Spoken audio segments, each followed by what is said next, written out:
ఆరోగ్యవంతమైన వాతావరణంలో తయారు చేయబడిన కమ్మని ఊరగాయలు, పొడులు, వడియాలు మరియు అప్పడాలు. జంధ్యాల ఫుడ్స్. నా హృదయపూర్వక నమస్కారం. మీకు పోయినసారి తెలుసు, విజయవాడ వెస్ట్కి వచ్చినప్పుడు ఎంత బలమైన నాకు స్పందన వచ్చిందో. ఈసారి కూటమి తీసుకున్నప్పుడు ఇది జనసేన స్థానం అని మనం కన్ఫర్మ్ అయ్యి, మనకి గాజు గ్లాస్ గుర్తు జనసేనకి మన నియోజకవర్గం అయినప్పటికీ, మన పోటీ మనకి పొత్తులో మనకి రావాల్సిన నియోజకవర్గం అయినప్పటికీ నన్ను భారతీయ జనతా అధినాయకత్వం ఒకటి అడిగింది. నేను ఎందుకు ఈ సీటు కూడా త్యాగం చేయాల్సి వచ్చింది, జన సైనికులకి, వీర మహిళలకి, జనసేన మద్దతుదారులకి నేను వివరణ ఇవ్వాలి. నన్ను అధినాయకత్వం ఒకటి అడిగాను ఇన్ని సంవత్సరాల నుంచి. 2014లో ఆ రోజున జనసేన, టీడీపీ, జనసేన, భారతీయ జనతా పార్టీ ఎలా కలిసి వెళ్ళినాయో అరాచక పాలన అయిపోయింది. అమ్మవారి ఉత్సవ విగ్రహాలను తీసుకెళ్లే రథాలు, వెండి సింహాలు పోతే కాల్మనీలో కూర్చొని అరెస్ట్ అయిన వ్యక్తుల్ని దుర్గాదేవి గుడికి చైర్మన్ గా పెట్టారు. ఏదైనా మాట్లాడితే బెదిరిస్తారు. ఉన్న ఎమ్మెల్యే బెదిరిస్తాడు. ఈ కంటికి దెబ్బ తగిలితే ఈ కంటికి ప్లాస్టర్ వేసుకునే వ్యక్తులు మనకి, వాళ్ళ నాటకాలకి ఒకటో రెండో, వాళ్ళ నాయకుడి దెబ్బ తగిలితే ఆ రాయి అంటే విచిత్రంగా ఇటు పడితే ఈయనకెళ్ళి అది ఇటు తిరిగి అటు తిరిగి 360 డిగ్రీ తిరిగి ఇటు తగిలిందంట. దానికి పాపం చాలా బాధపడుతున్నారు. ఇలా కన్ను కొడితే ఇలా చాలా పెడితే. నేను సినిమాలో కూడా అంత నటన నా వల్ల కాదు, నేను అంత పెర్ఫార్మెన్స్ నేను చేయలేదు. కానీ ఆస్కర్ లెవెల్ పెర్ఫార్మెన్స్ మీరు నిజంగా అభివృద్ధి చేసి, ఇందాక మనం కూర్చోబెట్టి మనం రోడ్ షో చేస్తూ ఉంటే ఒకటే అనిపించింది, ఎంత దుర్గంధం ఉంది మన డ్రైనేజ్ వ్యవస్థలో, అంత దుర్గంధం ఉంది. రోజు నేను ఒక్కసారి రావడానికి అంత దుర్గంధాన్ని అనుభవిస్తూ ఉంటే, రోడ్డు సైడ్ షాపులుండి, తినుబండారాల కేంద్రాలుండి ఎలా దుర్గంధంలో మన విజయవాడ ముఖ్యంగా మనకి నియోజకవర్గాలు ఇబ్బందిగా ఉంటాయని నాకు బాధిస్తుంది. నేను మీకు మాటిస్తున్నాను, కూటమి ప్రభుత్వం రాగానే మన డ్రైనేజ్ ఫెసిలిటీని అన్నిటినీ బాగు చేసే బాధ్యత మన కూటమి ప్రభుత్వం తీసుకుంటుంది. చూడటానికి అల్లంత దూరాన మనకి కొండల మీద ఉన్నాయి, చూడటానికి చాలా అద్భుతంగా ఉంది చూడటానికి నైట్ టైం. కానీ లోపలికి వెళ్తే ఎంత బాధ ఉంటుందో, రోడ్లు ఉండవు, వ్యవస్థలు సరిగ్గా ఉండవు. అలాంటిది ప్రత్యేకించి కొండల మీద ఉన్న వాళ్ళందరికీ ఒక ప్రత్యేకమైన సమస్య ఉంది, ఆరోగ్య సమస్య. చాలా మందికి పక్షవాతం వస్తూ ఉంది. నేను మీకు మాటిస్తున్నాను, విజయవాడ పశ్చిమ నియోజకవర్గ అన్నదమ్ములందరికీ ఆ ఏదైతే ఉద్దానం లాంటి సమస్య ఏదైతే ఉందో, మనకి ఉద్దానంలో కిడ్నీ సమస్య, మన పశ్చిమ నియోజకవర్గం ముఖ్యంగా కొండ ప్రాంతాల్లో ఉన్న అందరికీ ప్రత్యేకించి పక్షవాతం వస్తుందని దాని మీద దృష్టిలో ఉంది నాకు. దాని మీద నేను సరైన ఆరోగ్యకరమైన దాన్ని రీసెర్చ్ చేయాలి. దాన్ని ఎందుకు ప్రత్యేకంగా వస్తున్నాయి దాని మీద గుర్తించి పరిష్కార మార్గాన్ని కనుక్కొని మీరు ఆరోగ్యంగా ఉండేలాగా మేమందరం కృషి చేస్తాం. మీకు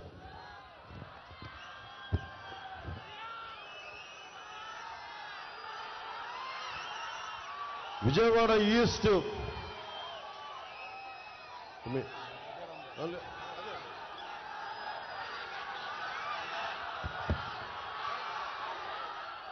విజయవాడ ఈస్ట్ మన అమ్మిశెట్టి వాసు ఉన్నారు. అతను ఎలాంటి పుట్టినరోజు జరుపుకుంటే మొత్తం విజయవాడ అంతా కదిలి చేస్తుంది. నా ముందు చాలా మర్యాదగా ఉంటాడు, దూరంగా తిరుగుతుంటాడు. కానీ లోపల ఒక టన్ను శక్తి ఉన్నవాడు, టన్నుల శక్తి, అగ్నిగోళం పెరుగుతూ ఉంటుంది అమ్మిశెట్టి వాసుకి. నిలబడే నాయకుడు, భవిష్యత్తులో విజయవాడకి బలంగా ఉండే జనసేన నాయకుల్లో బలమైన వ్యక్తి.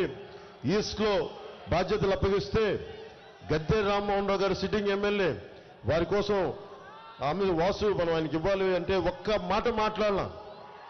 అన్నా నువ్వు చెప్పన్నా, నీ మాట నేను వింటాను అంతే చెప్పి మనస్ఫూర్తిగా ఈ రోజున కూటమికి గద్దె రామ్మోహన్ రావు గారి కోసం విజయవాడ తూర్పు నియోజకవర్గం నుంచి గద్దె రామ్మోహన్ రావు గారు సిట్టింగ్ ఎమ్మెల్యే పోటీ చేసిన ఆయనకి అండగా నిలబడ్డాడు.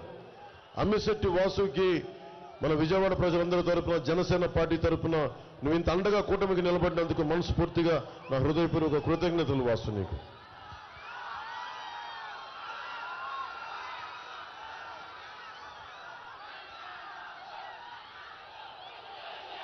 అలాగే దారి పొడవున విజయవాడ సెంట్రల్ పోయినసారి పోటీ చేశారు 2014లో మన బోండా ఉమా గారు.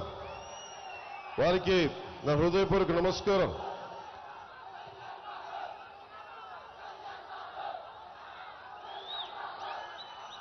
అలాగే ఆడూరి శ్రీరామ్ గారికి, ఎన్టీఆర్ జిల్లా బీజేపీ అధ్యక్షులు, వారికి నా హృదయపూర్వక నమస్కారం. Nagul Meera TDP ex police housing chairman గారికి, బుడ్డా వెంకన్న గారికి, వారందరికీ నా హృదయపూర్వక నమస్కారం. ప్రత్యేకించి ఇందాక నేను చెప్పిన ఇది విజయవాడ పశ్చిమ నియోజకవర్గం. జనసేన ఇచ్చేసిన తర్వాత నన్ను ఒకటే ఒక రిక్వెస్ట్ చేశారు. నేను ఒకటే అడిగాను, ఆంధ్రప్రదేశ్ని అరాచక పాలన నుంచి బయటపడేయండి, గుండాల పాలన నుంచి బయటపడేయండి, ఈ కంటికి దెబ్బ తగిలితే ఈ కంటికి నటించే వాళ్ళ నుంచి పాలన నుంచి బయటపడేయండి, మాట్లాడితే బూతులు తిట్టే వాళ్ళ నుంచి ఈ రాష్ట్రాన్ని పరిరక్షించండి, మాట్లాడితే 30,000 మనకి ఆడబిడ్డలు మాయమైపోతే 30,000 మంది వారి గురించి మాట్లాడని ఈ ప్రజాప్రతినిధుల నుంచి కాపాడండి ఆంధ్ర రాష్ట్రాన్ని. 3 సంవత్సరాలు నిరంతరంగా ఆంధ్రప్రదేశ్ కష్టాలని చెప్తే ఆ కేంద్ర నాయకత్వం అందరూ కూర్చొని, పెద్దలందరూ కూర్చొని, నువ్వు చెప్పింది సబబు, మేము కూటమిలోకి వస్తున్నాం, జనసేనకి తెలుగుదేశం పార్టీకి మేము అండగా ఉంటాం, తద్వారా మేము 5 కోట్ల మంది ప్రజలకి మేము అండగా ఉంటామని నాకు పెద్దలందరూ చెప్తే, ఈరోజు నేను మీకు ముందు చెప్పినప్పుడు ఎవరు నమ్మలా. నరేంద్ర మోదీ గారు నిన్న పీలీలో చెప్పారు, అరాచక పాలని కూర్చోబెట్టి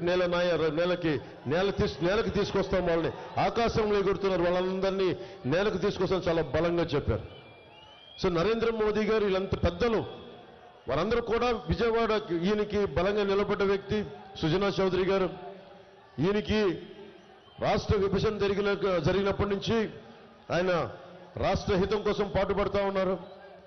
అవన్నీ కూర్చొని ఒకసారి అడిగారు, మాకు విజయవాడలో అభివృద్ధి కావాలి, ఎందుకు విజయవాడ పశ్చిమ ఇచ్చాం, ఎందుకు ఇచ్చామంటే ఒకటే అడిగారు, మీకు అమరావతి రాజధాని కావాలా వద్దా అన్నారు. కావాలి సార్ అంటే మన అమరావతి రాజధానికి భారతీయ జనతా పార్టీ ప్రాతినిధ్యం లేకపోతే అసెంబ్లీలో మాకు బలం కావాలి. ఆల్రెడీ ఒకవైపు గద్దె రామ్మోహన్ రావు గారు ఉన్నారు, ఇలా అందరూ నియోజకవర్గాలు ఉండిపోయినాయి. నేను ఒక్కనే ఏం చేశాను, బైబిల్ సూక్తుంటుంది, ఎదిగే కొద్దీ ఒదిగి ఉండాలని, అంటే నిన్ను తగ్గించుకుంటే హెచ్చింపబడినని అని నేను సైజుగా తగ్గించుకున్నాను. కానీ పార్టీ పరంగా మీ అందరి గుండెల్లో ఎన్ని టన్నులు ఎన్ని ఇంతలు పెరిగానో నాకు తెలుసు. అది బైబిల్ సూక్తి ఒకటి చిన్నప్పుడు మా టీచర్ చెప్పేది, మా సౌరీస్ టీచర్, తగ్గించుకునేవాడు హెచ్చింపబడిన బైబిల్ సూక్తి నాకు చాలా బలంగా ఉండిపోయింది. అలాగే మన సోదరుడు రాధా చెప్తున్నాడు, తమ్ముడు రాధా, ఎక్కడ తగ్గించారు అంటా ఉన్నారు. గుండెల్లో మొత్తం 175 నియోజకవర్గాల్లో మీరు బలంగా మన జన సైనికులు, వీర మహిళలు, జనసేన మద్దతుదారులు అండగా నిలబడ్డారని. నిజంగా పెరిగాం. రేపు పొద్దున ఒక్కరా ఇద్దరా 10 మంది అని కాదు, ఒక అణువుకి మనం విచ్ఛేదం చేస్తే అణు విస్ఫోటనమే వస్తాయి. అంటే మనం 10 మంది 25 మంది 21 మంది అని కాదు, ఒక్కళ్ళున్నా 21 మంది ఉన్నా ఎంత సాధించగలం, ఎంత పోరాడగలం అని. మన అలాంటి మాట్లాడి గొంతు పోయింది.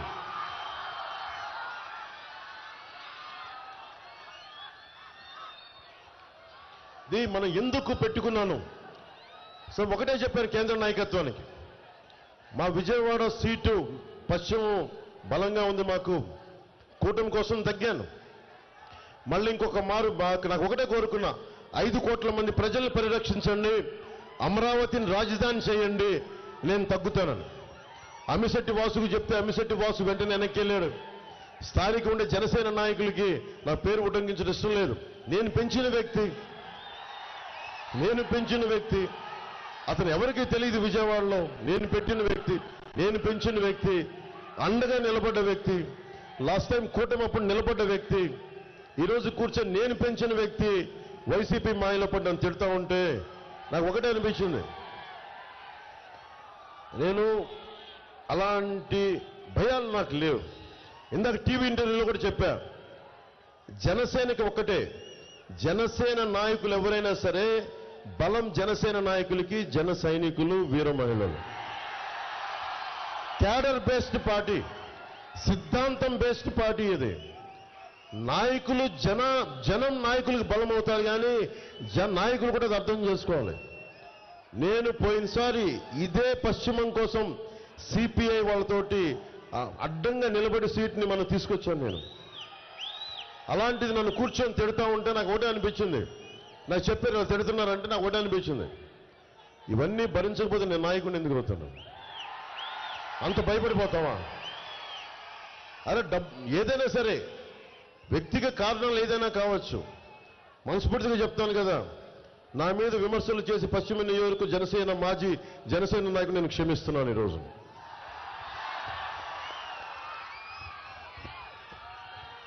సుమన్ టీవీలో మీ పర్సనల్ అండ్ బిజినెస్ ప్రమోషన్స్ కోసం కింది నెంబర్కి కాంటాక్ట్ చేయండి.